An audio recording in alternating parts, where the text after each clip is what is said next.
Nəzrim, 5-i göstər. Aferin. 9'u göster. Əla.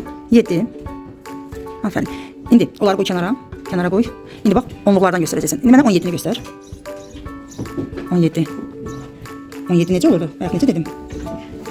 Gene belki yukarıdan 10'u göster. 10 hanı? 10. Yukarı sıradaydı bayaq. Diqqətlə bax. Mesela bak bu 10'dur ha. Bak bu 10. Mesela bu da neçədir? Bak bu 3'dür. Yana koydum, ne oldu? Gördün? 10, 3. Eləcə də buradakı ədədlərdən. İndi bax, mənə denən görüm. 13 hanı? 13'ü göster. Aferin. İndi aha, kenara koy. İndi mənə göster 16'nı. Aferin. Əla öyrəndik. İndi mənə göster 19'u. 19. Aferin kızıma. İndi mənə göster 11'i. Mən sənə 11'i göster görüm. Həmişə baxanda bak baştan başla, bütün sırayla bak. Tek oradan buradan baxanda göz axtarını tapmır. 11. Aferin. Əla. İndi mənə göster 14'ü. Öyrəndik də bir yerdə öyrəndik. Aferin. Bəs bu neçədir? Ay sağ ol. Çapır. Əlasan. Aferin kızıma.